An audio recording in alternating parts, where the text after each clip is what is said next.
Ndabasuje mu izina rya Yesu. Ndavuze ngo amahoro y'Imana nabane namwe aho muri hose. Niba ari mu gitondo ugire igitondo cyiza, niba ari saa sita ugire saa sita nziza, niba ari nijoro ugire ijoro ryiza, niba ari igicamunsi ugire igicamunsi cyiza. Ndavuze ngo Imana ihire ibyo urimo byose cyangwa se nyuma y'amaboko yawe yose. Nari mvuze ngo ubwiza bw'Imana bukuzeho.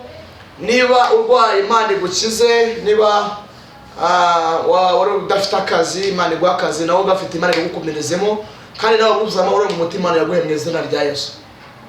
Rero ugeze kuri iyi channel ari ubwa mbere, Yesu NIWENZIRA TV, wakora subscribe, comment, share, like ndetse n'ibitekerezo byanyu kuyo tubisomye bitwungura ubundi bumenyi cyangwa se ibindi bitekerezo. Murakoze.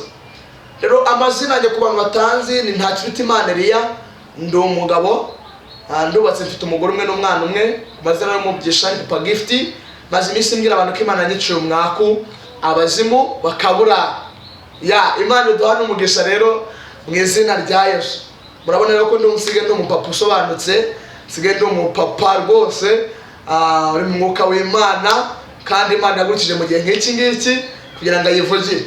Rero mu minsi yashize nyine nari naretse kuza ku ma social media menshi, ariko byabaye umwaka Imana yongera kubinyemerera, nabanje kuyibaza ndisaba n'ikimenyetso, nyibaza niba ariyo koko, imbwira n'impamvu abari hariya kuri YouTube bamwe bapfuye ko YouTube aririmba ry'abahanuzi, ariko irongera irambwira ngo uzirinde kumera nkabo cyangwa ukoze ndagutuma ugenza intumikira icyo nzagutuma cyose kizakinjyaniraho. Ubu rero muri iyi minsi ndi kuzana ubutumwa mu byiciro byose bitandukanye. Mu buririmbyi, ndi umuririmbyi, nkaba umuhanuzi, nkaba umuvugabutumwa, mbese ibintu byose ndi gutanga kugira ngo ndebe ko umurimo w'Imana watera imbere. Rero mudufashe kugira ngo umurimo w'Imana utere imbere, mudufashe kwamamaza ubutumwa mugeza no ku bandi bataba babwumvishije, mukora bya bindi byose Imana izajya ibaha umugisha muzamufatije nanjye gukora ivugabutumwa. Murakoze. Reka dusenge dutangire twumva icyo Imana idutumye kuvuga. Uri Imana nziza, uri Imana igira neza bugacya bukira, uri Imana yiseruka mu byago no mu makuba, uri Imana yera kandi izabana n'abera, uri Imana yumva kandi igatinda kurakara, uri Imana ikuri kuzima igashira ibuntu. Nari mvuze ngo nge sinze kubura ko ugaragare muri njyewe, nari mvuze ngo ngubere mikoro wirangurure, nari mvuze ngo imbaraga mbabize mano kuri njyewe, nari mvuze ngo imbaraga z'imitawi levola stita wita winima zo ewi levone dra heta la stita wita la stima shando heta go bini fone dra. Nari mvuze ngo imbaraga z'Imana ndizimanuke kandi zoruruke muri amasaha. Nari ngwenda inzu witeka rero ngwino bande natwe, ngwino uvugane natwe muri iki kiganiro, muri wese ugiye gukikurikirana, muri wese tugiye kubanamo, unyembere imbaraga mbaje ubuzima bwo kuri we mu izina rya Yesu. Utangira natwe gusoza natwe mu izina rya Yesu, amen. Murakoze. Dutangire dusoma amagambo y'Imana,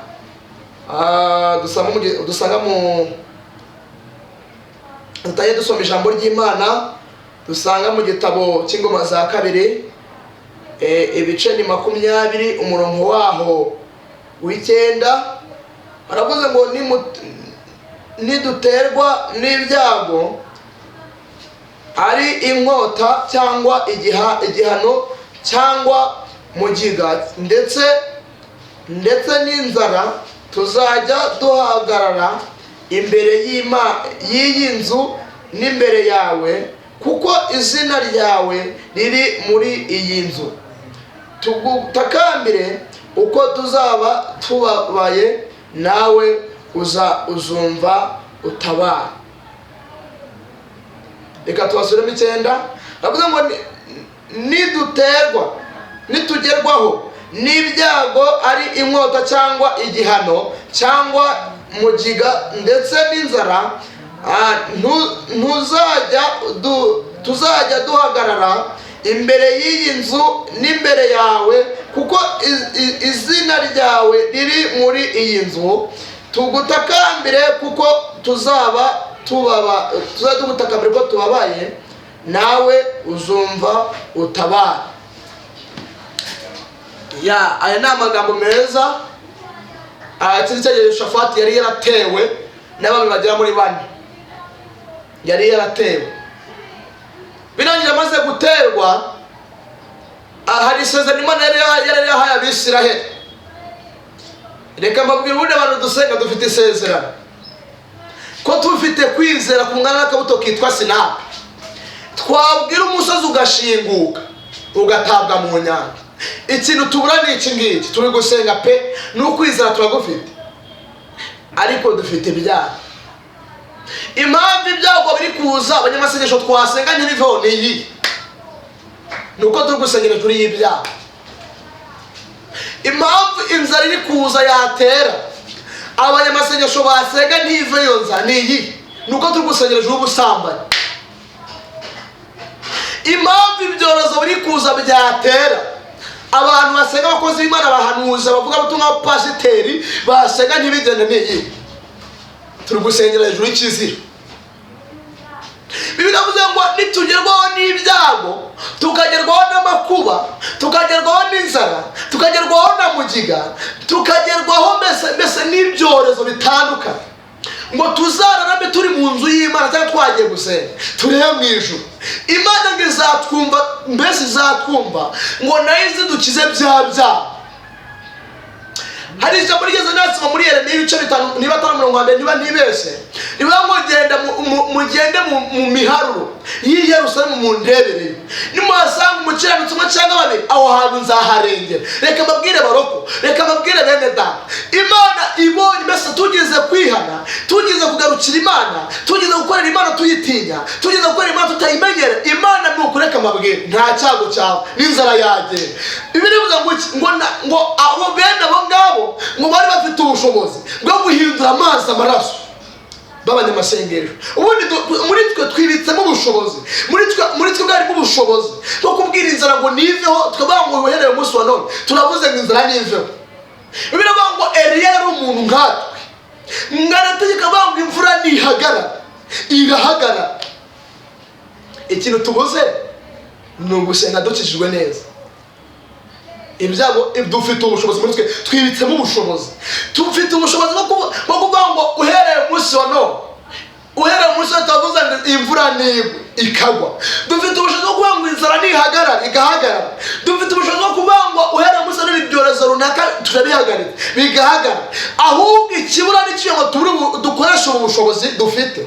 Ikibura ni ugusenga Imana dukiranutse, ikibura ni ugusenga Imana dufite kwizera, ikibura ni ugusenga Imana twanga icyaha gisa nacyo.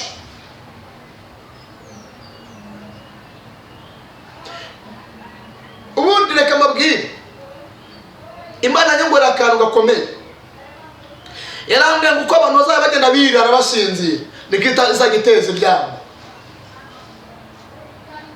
Mu minsi ya 2020 abantu mu 2019 abantu bari bariraye, bariraye we, bamaze kwirara Imana ibakubitamo ibateza corona. Burakakageze kitwa corona, hari abantu benshi bakaguyeho. Imana iri kugira ngo irebe abantu ifite abaribo, rero ngo twereke abantu ifite umubare w'abantu ifite ibanze irebe abaribo. Uko abantu batubesha ngo barasenga badasenga bagendera mu kigare, inzugi zifunzwe, umuntu kari kwita ntabwo yari umuhanuzi afite ikibyeri, afite igicupa cya mitsingi. Abantu baragwa ngo kumusenga, insengero zarafunzwe, insengero zifunzwe, imitima yabo yarafunzwe, insengero zifunzwe. Imana nayo, Imana gusenga Imana byakwiye gusenga Imana. Insengero zifunzwe ntabwo bivuze ngo ntabwo usenga, biravuze ngo senga iminsi yose. Insengero zafunzwe, gusenga birakomeje. Imaze kumanura corona, reka mbabwire, Imana izabona abantu bira, izabona abantu bagiye mu byaha, ihita ibateza icyorezo. Niko yambwiye mu minsi yashize, mubwira abantu ibateza corona. Ibagejeje kuri corona, kakageze kitwa corona, hambutse bakenya, hambutse imbaruwa. Abiyitaga abanyamasengesho turababona baragaragara, n'abatari abanyamasengesho baragaragara. Igihe cyageze ngo Imana ivangura urukungu n'amasaka, kuko urukungu rumaze kuba rwinshi mu masaka. Nanone urukungu rumaze kuba rwinshi, igiye kongera kuza kwicira urukungu. Birangira akageze kwa corona, Imana itubwira Yosuwa ngo ikiramubwira ngo Yosuwa ni Didiyoni, nambwira ngo Didiyoni we manukana abantu kageze undebe. abari bumweshe amashyi ubandebere, niba buje bagize umunwa nk'imbwa no ubandebere. Kandi abasigaye abatashe mu bambura impamvu muzi abasigaye ku rugamba. Reka mbabwire ibintu by'Imana byo kurya abantu bari gusenga neza birimo, apana kuvuga ngo ntabwo Imana arambwe ko yakubwiye tutabirimo neza bivuze iki ntacyo bivuze. Ibi bintu bigiye kurya abantu bari mu bintu by'Imana, ibintu bigiye kurya abantu barambirije barambiye bataje. Yazanye corona, abantu imaze kuzana corona abantu ntibemere, imaze kubona batemeye bonye corona ivuye bamaze kongera kwira izana icyo bita inzara, ibiciro birazamuka ku isoko, abantu barataka. We Imana yarambwiye ngo nimbwire abantu uko abantu bazayabira, ko abantu bazabasubira inyuma bazakora ibyaha cyane, niko izayiteza ibyorezo n'ibyaha. Bamaze kwirara ibiti batezamo itizamura ibiciro ku isoko, iteza inzara, irayiteza. Irangije abandi bona batangiye kwirara. No, Imana igiye kuzana ibituma usenga, kuko wanze gusenga mu kibi n'icyiza, igiye kuzana ibituma usenga. Noneho niko Imana ngo nimbwira abantu igiye kuzana ibituma abantu basenga, igiye kubizana ibituma abantu basenga. Uzasenga ye wanze gusenga ufite, ujye gusenga udafite. Wanze gusenga Imana ikikwinginga ujye kuyisenga nta nuko kwinginga no gukora y'agahato.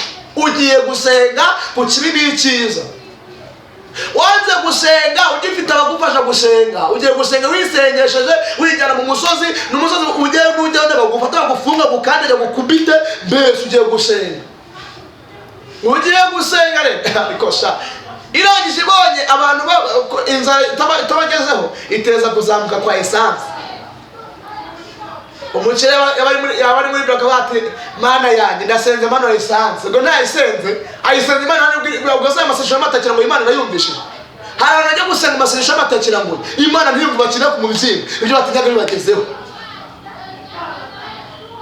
Umukire bari muri birati Mana rwose manura essence, ati rwose imodoka kwa nyitaye mu rugo, ati rwose ne essence ntasenze asenze Imana imusabye. Umundi yabari mu mbese yabari ari yakati manura, abandi barasenga ati inzara, barigusenga inzara ngo nimanuke, kuko barigusenga basesha byabagezeho. Imana izajya bakina ku mumijiro. Imana yambwiye ngo nimushenge ibasesha bitarajya bageraho, kandi kuzajya usenga witeganyiriza. Reka mbabwire erega genzura neza niba kuri konti y'amasengesho yawe hari amasengesho ari. Dufite abantu bari gusenga badashira kuri konti, batizigamira kuri konti. Iyo ufite mobile money ubitse ugira ngo ya mafaranga ubikije azakugoboke mu gihe runaka. Nawe senga wibikira kuri konti y'amasengesho, kuko igihe cy'ibyago kiraje, aya masengesho azakugoboke mu byago n'amakuba. Senga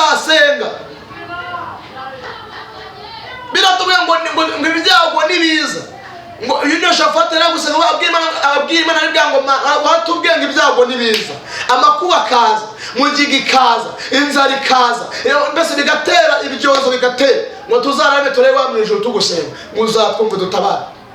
Ikintu gitumye Imana itabatabara ngiki ni ibyaha byabo.